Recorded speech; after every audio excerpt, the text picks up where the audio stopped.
انما يخشى الله من عباده العلماء۔ نظام ربوبیت اور انسانی زندگی کا شعوری ارتقاء۔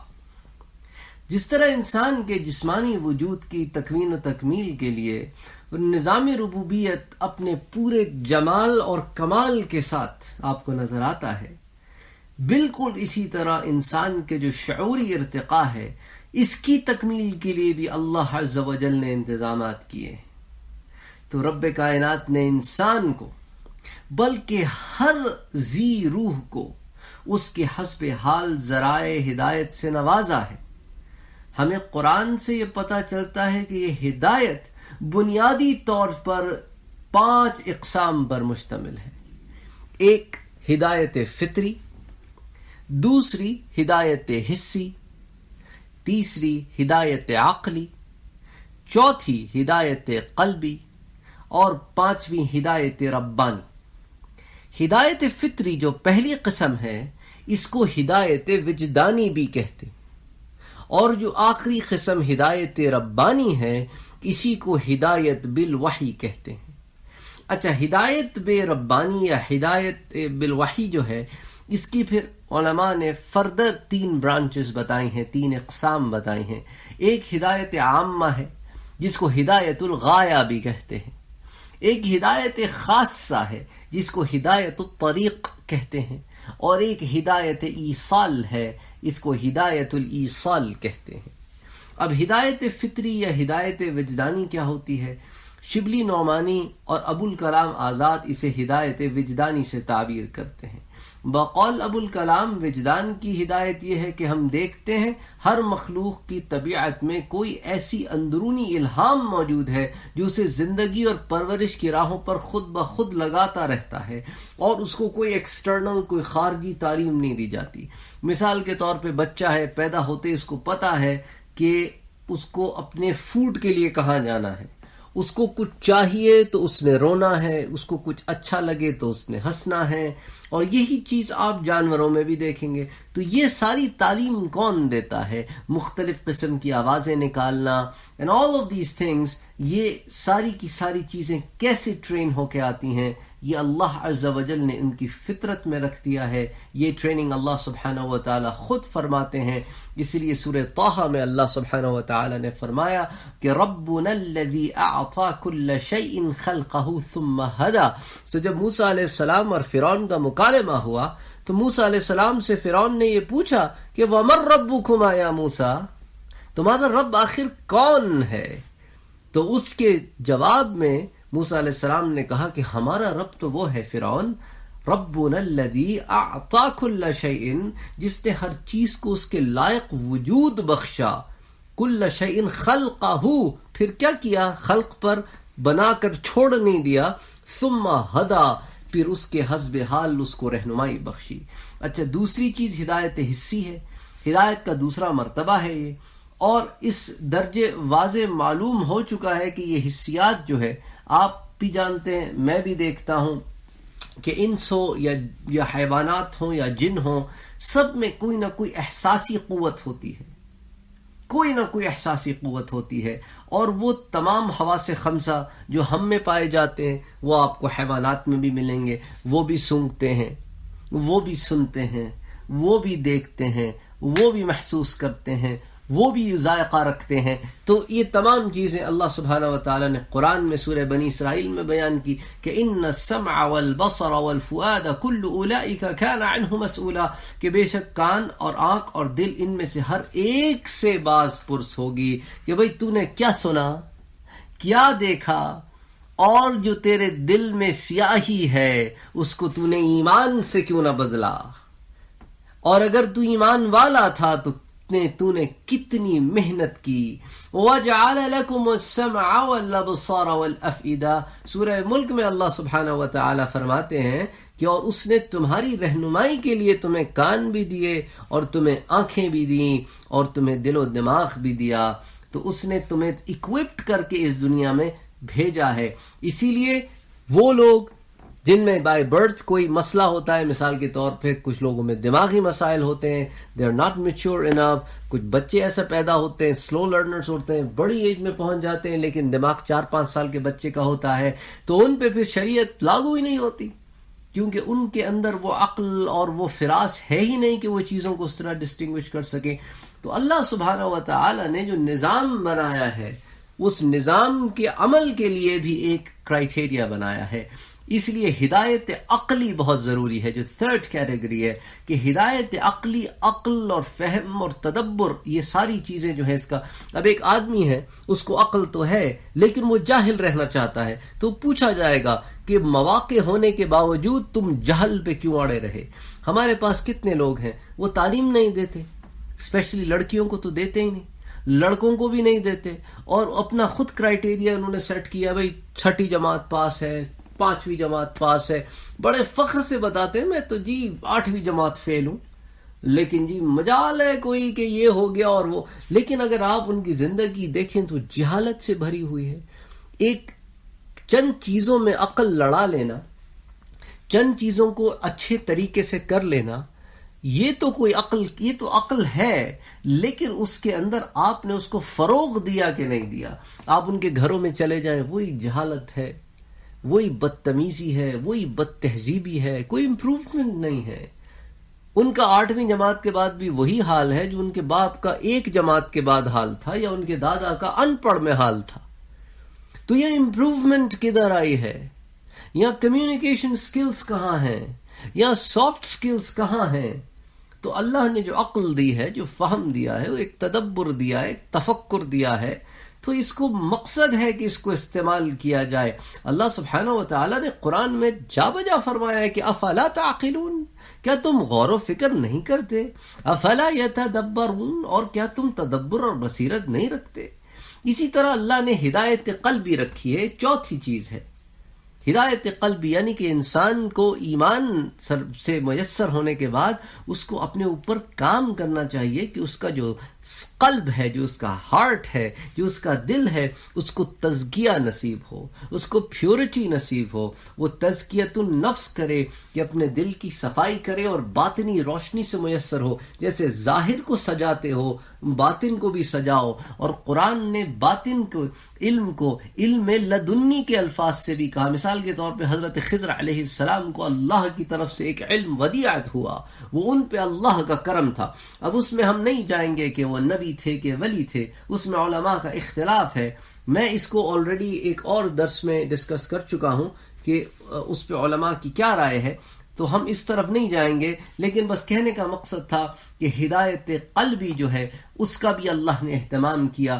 اس لیے جب آدم علیہ السلام کو یہاں بھیجا اور جنات میں سے شیطان کو یہاں بھیجا, تو اللہ سبحانہ و تعالی نے ایک کرائٹیریا سیٹ کیا, فَمَنِ اتَّبَعَ ہدایا, جس نے میری بھیجی ہوئی ہدایت کی اتباع کی. ہدایت میں بھیجوں گا, اللہ نے کہا ہدایت. اسی لیے اللہ نے رسولوں کا اور نبیوں کا اہتمام کیا. تو پھر کہا کہ جب میں انہیں بھیج دوں, فَمَنِ اتَّبَعَ ہدایا, جو میری طرف سے ہدایت آئے گی, جو اس کی اتباع کرے گا, فَلَا خَوْفٌ عَلَيْهِمْ وَلَا هُمْ يَحْزَنُونَ, تو وہی تو وہ لوگ ہیں جن کے لیے کوئی خوف نہیں ہے. تو اب آ جاتے ہیں ہدایت ربانی, ہدایت بالوحی کی طرف. اس کی 3 اقسام میں نے آپ سے عرض کی. ہدایت عامہ ہے, جس کو ہدایت الغایہ بھی کہتے ہیں. یہ وہ یقینی ہدایت ہے جو انبیاء کرام کو بصورت وحی ملتی ہے. حضور اکرم صلی اللہ علیہ وآلہ وسلم اللہ کے آخری نبی و رسول ہیں, خاتم الانبیاء ہیں, اور خاتم الانبیاء والمرسلین ہیں. لا نبی بعدہ ولا رسول بعدہ, آپ کے بعد کوئی نبی نہیں, آپ کے بعد کوئی رسول نہیں. تو حضور صلی اللہ علیہ وآلہ وسلم پر نبوت کا معاملہ خاتم پر پہنچ گیا, ختم پر پہنچ گیا.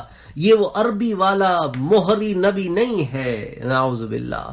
یہاں ختم کا معنی ہے the end, no more direct وحی anymore. وحی کا سلسلہ بند ہو گیا.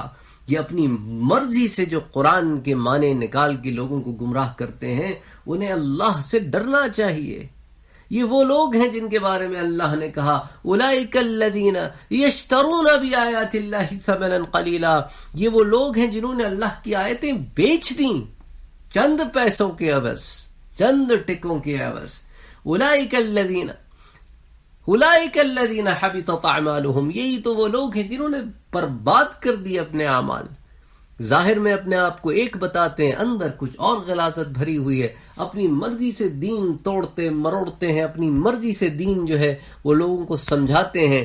قرآن کے خود تو بدلتے نہیں، اقبال نے کہا نا، خود تو بدلتے نہیں قرآن کو بدل دیتے ہیں. نعوذ باللہ، نعوذ باللہ. یہی وہ لوگ ہیں کہ یکتبون بایدیہم، اپنے ہاتھوں سے چیزوں کو لکھتے ہیں. ثم یقولون ھذا من عند اللہ، اور پھر لوگوں پر جھوٹ اور افترا بازی کرتے ہیں کہ اللہ کی طرف سے ہے. تو وحی کا سلسلہ، نبوت کا سلسلہ حضور اکرم صلی اللہ علیہ وآلہ وسلم پر اختتام ہوا. وَجَعَلْنَا مِنْهُمْ أَئِمَّةً يَهْدُونَ بِأَمْرِنَا، قرآن کہتا ہے ہم نے ان میں پیشوا یعنی انبیاء مبعوث کر دیے جو انہیں ہمارے حکم کی رہنمائی عطا کرتے ہیں. یہ سورہ سجدہ کی آیت ہو گئی. اچھا، سورہ بقرہ میں اللہ سبحانہ وتعالی فرماتے ہیں قد تبین الرشد من الغی، بے شک ہدایت گمراہی سے واضح طور پر ممتاز ہو چکی ہے.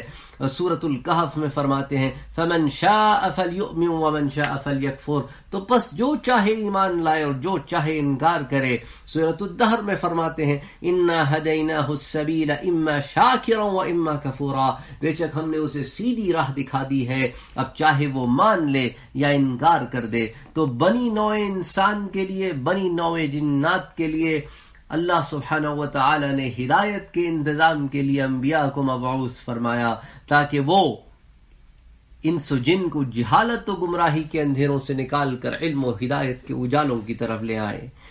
دوسری کیٹیگری ہدایت ربانی میں ہدایت خاصہ ہے، اس کو ہدایت الطریق بھی کہتے ہیں. یہ ہدایت ربانی کا دوسرا درجہ ہے. یہ ہدایت عامہ کے بعد بالخصوص اہل ایمان کو نصیب ہوتا ہے، جو لوگ انبیاء کی دعوت پر ایمان لانے کے بعد سعادت اخروی کی منزل مقصود کے حصول کے لیے کوشاں ہو جاتے ہیں، محنت کرتے ہیں، انہیں اللہ کی طرف سے یہ خاص ہدایت کی دولت ملتی ہے. یہ ہدایت انہیں اس راستے کی طرف گامزن کرتی ہے جو حق کا اور ہدایت کا اور اللہ کے قرب کا راستہ ہے. سورۃ التغابن میں اللہ سبحانہ و تعالی فرماتے ہیں وَمَن يُؤْمِن بِاللَّهِ یہدی قلبہ، اور جو کوئی اللہ پر ایمان لے آئے اس کے دل کو صحیح رہنمائی کر دی جاتی، عطا کر دی جاتی ہے. پھر اللہ سبحانہ و تعالی ایک اور صورت میں فرماتے ہیں سورۃ یونس میں کہ ان الذین آمنوا وعملوا الصالحات یہدیہم ربہم بایمانہم، بے شک جو لوگ ایمان لائے اور نیک عمل کرتے رہے انہیں ان کا رب ان کے ایمان کے باعث جنتوں میں داخل کرے گا، جنتوں میں پہنچا دے گا. تو ان تمام باتوں سے یہ ظاہر ہوتا ہے جو صرف ایمان اور اعمال صالحہ کے نتیجے میں یہ چیزیں حاصل ہو سکتی ہیں. سورۃ البقرہ میں اللہ سبحانہ و تعالی فرماتے ہیں فَهَدَى اللَّهُ الَّذِينَ آمَنُوا، اللہ ہدایت دیتا ہے کن کو جو ایمان لے آتے ہیں، تو ایمان والوں کو ہدایت نصیب ہوتی ہے. اور پھر کہا سورۃ العنکبوت میں وَالَّذِينَ جَاهَدُوا فِينَا، جو لوگ خدا کی راہ میں مجاہدہ کرتے ہیں. یا جاہدو کا معنی ہے خدا کی رضا میں، خدا کی تلاش میں، خدا کے پانے میں محنتیں کرتے ہیں، خدا کی قربت میں محنتیں کرتے ہیں. لَنَهْدِيَنَّهُمْ سُبُلَنَا، تو اللہ سبحانہ و تعالی کہتے ہیں ہم ان محنت کرنے والوں کے لیے اپنے راستے کھول دیتے ہیں. یہ ہدایت عامہ ہے جو ہر شخص کے لیے مقرر نہیں ہے، یہ صرف ان کے لیے ہے جو اللہ کے خاص ہو گئے. والذین اہتدوا زادہم ہدی، اور سورہ محمد میں اللہ سبحانہ و تعالی فرماتے ہیں اور جن لوگوں نے ہدایت پائی والذین اہتدوا زادہم ہدی، اللہ نے ان کی ہدایت میں مزید اضافہ کر دیا. اب تیسری کیٹیگری ہدایت الایصال ہے. یہ وہ آخری اور حتمی ہدایت ہے جس میں منزل مقصود کا کامیابی و کامرانی کے ساتھ پہنچنے کی قطعی ضمانت عطا کر دی جاتی ہے.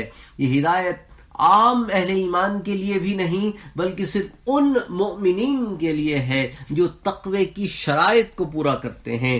اس میں نہ صرف منزل مقصود کی روشنی مہیا کی جاتی ہے اور اس کے راستے کی نشاندہی کی جاتی ہے، بلکہ راہ حق کے مسافروں کو خیر و عافیت کے ساتھ منزل مقصود تک پہنچا بھی دیا جاتا ہے۔ یہ رہنمائی کی سب سے اعلیٰ صورت ہے۔ قرآن نے فرمایا سورۃ محمد میں سَيَهْدِيهُمْ وَيُصْلِحُ بَالَهُمْ، اللہ عن قریب انہیں اپنی منزل تک پہنچائے گا اور ان کے حال سنوار دے گا۔ سورۃ الاعراف میں کہا الحمدللہ الذی ہدانا لہذا، سب تعریفیں اللہ ہی کے لیے ہیں جس نے ہمیں یہاں تک پہنچایا۔ کہاں تک پہنچایا؟ یہ اہل جنت اپنی منزل پر پہنچ کر کہیں گے شکر ہے اس پاک پروردگار کا جس نے ہمیں اس منزل پر پہنچایا، اس منزل تک پہنچایا۔ قرآن اپنی رہنمائی کے اس درجے کا ذکر ان الفاظ میں بھی کرتا ہے، ان ھذا القرآن یہدی للتی ہی اقوم، بے شک یہ قرآن اس منزل کی رہنمائی کرتا ہے جو سب سے درست ہے۔ تو ہدایت ایصال کے میسر آ جانے کے بعد گمراہی کا کوئی امکان باقی نہیں رہتا۔ یہاں تک انسانی ذرائع علم کا تعلق ہے تو اللہ سبحانہ وتعالی کے جاری کردہ نظام نے انسان کو آس پاس کے ماحول سے متعلق معلومات حاصل کرنے کے لیے چیزیں دی ہیں، سوچنے کی صلاحیت دی ہے، دیکھنے کی صلاحیت دی ہے، سننے کے لیے کان دیے ہیں، چکھنے کے لیے زبان دی ہے، سونگھنے کے لیے ناک دی ہے، چھونے کے لیے ہاتھ پاؤں دیے، احساس لمس دیے ہے، اعصاب دیے ہیں، قوت و محنت کرنے کی طاقت دی ہے۔ تو انسان پر ہے کہ وہ اپنی عطا کردہ نعمتوں کو استعمال کر کے آگے بڑھے۔ تو اس مقصد کے لیے بلا تمیز رنگ و نسل انسان کو جو ذرائع عطا کیے گئے اس کے 3 حصے ہیں۔ ایک تو حواس خمسہ ہے، 5 senses، یہ ظاہری ہیں، پھر حواس خمسہ باطنی ہے جو اندر کی ہیں، اور پھر لطائف خمسہ قلبی ہیں جو 5 صفتیں دل کی ہیں۔ اچھا، جو 5 senses ہے اس میں چھونے کی قوت ہے جس کو حس لامسہ کہتے ہیں، لمس یعنی چھونا، حس باصرہ ہے یعنی دیکھنے کی قوت، حصے سامعہ ہے سننے کی قوت، حصے ذائقہ چکھنے کی قوت، حصے شامہ ہے سونگنے کی قوت۔ یہ تو 5 سینسز ہو گئیں جو فزیکل ورلڈ کی حقیقتیں معلوم کرنے کے لیے آپ استعمال کرتے ہیں، ان سے آپ چیزوں کا سراغ لگاتے ہیں، اپنی ریسرچ کرتے ہیں۔ حواس خمسہ ایک دوسرے کا بدل نہیں بن سکتے۔ آنکھ کا کام دیکھنا ہے، کوئی بھی چیز دیکھے گی، کسی چیز کو محسوس نہیں کر سکتی۔ ہاتھ محسوس کر سکتا ہے، دیکھ نہیں سکتا۔ زبان چکھ سکتی ہے، دیکھ نہیں سکتی، سونگ نہیں سکتی۔ ناک سونگ سکتی ہے، دیکھ نہیں سکتی، سن نہیں سکتی۔ تو ہر چیز اپنے ایریا میں کام کرتی ہے۔ حواس ظاہری جو کہ محدود دائرہ کار ہے، ہر چیز کا ایک دائرہ ہے، وہ اس میں رہتی ہے۔ کان آواز سنتا ہے، ٹھیک ہے، آواز کو کان کے ذریعے معلوم کیا جاتا ہے تو وہ سمجھ میں آ سکتی ہے۔ رنگوں کو آنکھوں کے ترازو میں تولا جاتا ہے تو ان میں آپ امتیاز کر لیتے ہیں۔ خوشبو کو آپ سونگتے ہیں تو معلوم ہو جاتا ہے یہ کس چیز کی خوشبو ہے۔ اسی طرح باقی چیزیں بھی ہیں۔ تو بہرحال اب اس ضمن میں ہم حواس خمسہ ظاہری کی بے بسی بھی دیکھتے ہیں کہ ایک اور قابل توجہ بات ہے کہ اگر حواس درست اور سلامت ہوں لیکن انہیں عقل کی سرپرستی حاصل نہ ہو تو یہ 5 کے 5 حواس کسی چیز کو ٹھیک ٹھیک محسوس کرنے کے باوجود انسان کو کسی خاص نتیجے پر نہیں پہنچا سکتے۔ ان سے حاصل شدہ جو چیزیں ہیں وہ را ہے، یعنی کہ وہ ایک خام مال ہے اور ایک پرسیپشن ہے، علم ہرگز نہیں کہہ سکتے۔ یہ جو ادراک اور احساس اس وقت علم کا روپ اختیار کرتا ہے جب آنکھوں کی بصارت اور کانوں کی سماعت اور ہاتھوں کا چھونا اور زبان کا ذائقہ یہ سب کچھ عقل کے تابع ہو۔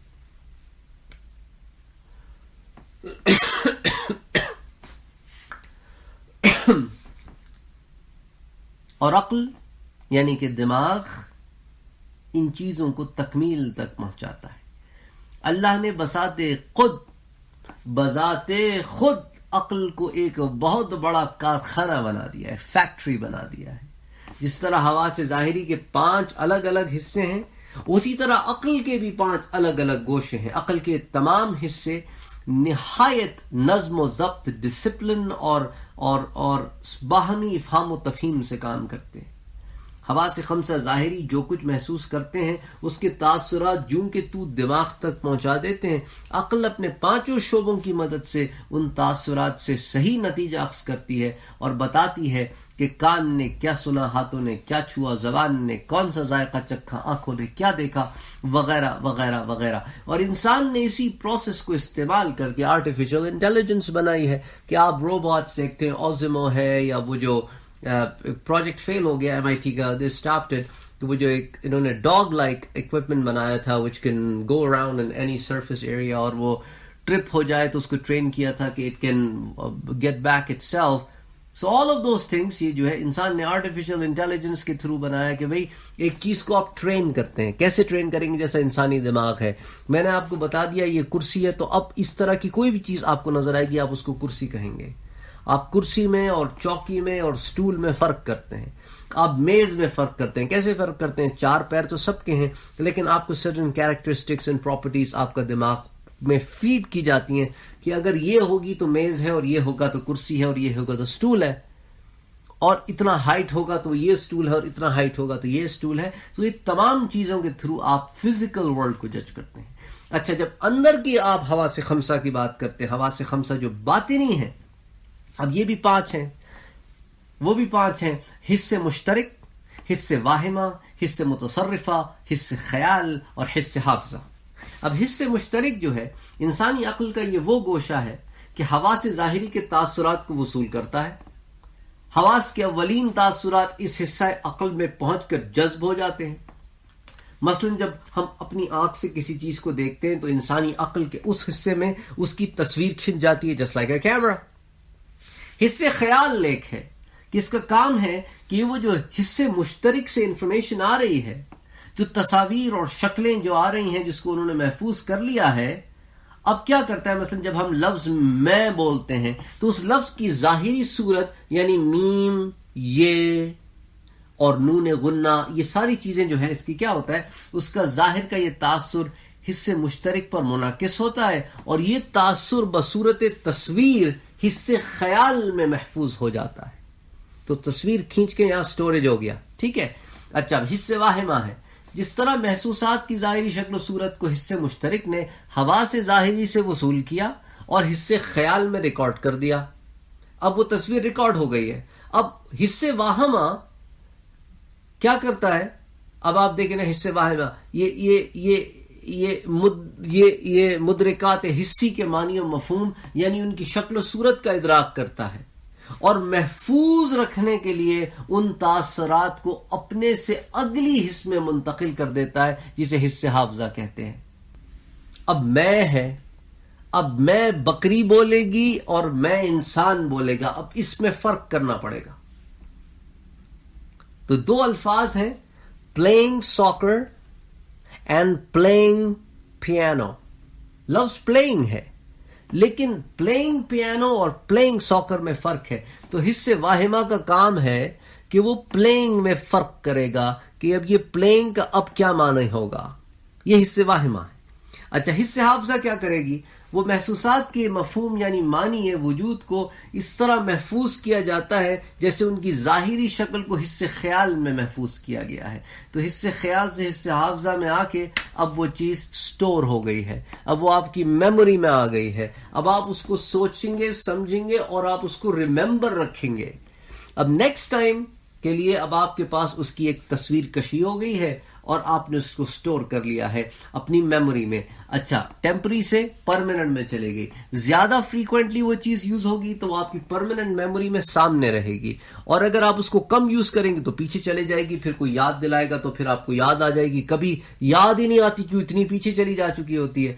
تو پانچویں اور آخری جو باطنی حصہ ہے اس کو متصرفہ کہتے ہیں۔ اس کا کام یہ ہے کہ حصے مشترک میں آنے والی ظاہری صورت کو حصے واہمہ میں حاصل ہونے والے معنی سے اور حصے خیال میں محفوظ ہونے والی شکل و صورت کو حصے حافظہ میں محفوظ ہونے والے مفہوم کے ساتھ یہ سارا کنیکشن جوڑتی ہے۔ بس اس کا یہ کام ہے، یہ تصرف کر کے ساری چیزوں کو جوڑ دیتی ہے۔ اچھا، دماغ جو ہے نا بڑا کھیل کھیلتا ہے۔ کبھی کیا ہوتا ہے کہ دو خیال ہوتے ہیں، وہ آپس میں کنیکٹڈ نہیں ہوتے، اور دماغ جو ہے نا وہ انکنیکٹڈ چیزوں کے ساتھ کام نہیں کر سکتا. تو وہ کیا کرتا ہے، ان دو خیالات کو آپس میں ملا دیتا ہے. اب چونکہ یہ پاسٹ میں ہو چکا ہوتا ہے، اب چونکہ دماغ نے ان دونوں چیزوں کو ملا دیا، تو آپ یہ سمجھتے ہیں یہ دونوں چیزیں ایک ہی ساتھ ایک ہی دفعہ ایک ہی جگہ ہوئی تھیں. تو اب آپ کسی سے بات کر رہے ہیں، کہہ رہے ہیں یار جب میں 10 سال کا تھا نا تو ہم گاؤں گئے تھے، اور گاؤں میں نا ہم فلاں صاحب سے ملے تھے. وہ کہتا ہے بابا وہ جب تم فلاں صاحب سے ملے تھے تم 10 سال کے نہیں تھے، وہ تم جب 12 سال کے تھے. نہیں یار مجھے اچھی طریقے سے یاد ہے میں 10 سال کا تھا. اب دماغ نے 10 اور 12 سال کی جو دو واقعات ہیں ان کو ملا دیا، کیونکہ وہ ایک ہی جگہ کی دو ٹرپس تھیں اور بہت پہلے آپ گئے تھے. تو اب اس طرح کی حرکتیں دماغ کرتا رہتا ہے. بہرحال حواس خمسہ باطنہ کی بے بسی بھی ہے، جس طرح کہ میں نے آپ کو یہ بتایا کہ یہ اس کی ایک بے بسی ہے کہ عقل ان تمام چیزوں کو استعمال کرتی ہے لیکن لمیٹڈ ہے اپنے یوزج میں، لمیٹڈ ہے اپنی چیزوں میں. ایک انوائرمنٹ ہے اس سے وہ لرن کرتی ہے. اگر وہ انوائرمنٹ محدود ہوگی تو لرننگ کم ہو جائے گی. ایک بچے کو آپ گھر میں بند کر دیں، اس کو کہیں آنے نہ دیں، جانے نہ دیں، اس کو بس ایک ہی ماحول میں رکھیں، تو اب اس کی جو گروتھ ہے وہ لمیٹڈ ہو گئی، وہ وہیں کی وہیں رک گئی. اور ایک ایکسپوجر دیں گے آپ برین کو تو وہ کھلے گا، اس کی سوچنے سمجھنے کی صلاحیتیں کھلیں گی. تو یہ فرق ہے کہ دماغ اور عقل جو ہے وہ تو ایک کورا کاغذ ہے، اس پہ جیسے مرضی چاہیں اس کو تیار کریں، گند سے تیار کریں، اچھائی سے تیار کریں، بند اور کن ذہن کر دیں، یا پھر اس کو آپ ایکسپوجر دیں تاکہ وہ عقل اپنے صحیح مدارج پر پہنچ سکے. لیکن عقل کو ایمان لگام دیتا ہے، ورنہ عقل جو ہے وہ بے باک گھوڑا ہے، اگر ٹرین نہ ہو تو یہ بالکل نکل جاتا ہے، کاٹتا پھرتا ہے. اسی لیے ضروری ہے کہ یہ جو عقل ہے اس کے اندر سوالات پیدا ہوتے ہیں، لیکن ان سوالات کو آپ کو لگام دینی پڑتی ہے کہ کون سے سوال شرعاً ٹھیک ہیں، کون سے سوال شرعاً غلط ہیں. اگر شریعت کے دائرے میں سوال ہے تو ٹھیک ہے، تو علم حاصل کرنا چاہیے ایسا سوال. اب فلسفی جو ہیں وہ سارے کے سارے تو لگام سے نکلے ہوئے نہیں ہوتے، لیکن کچھ نکل جاتے ہیں.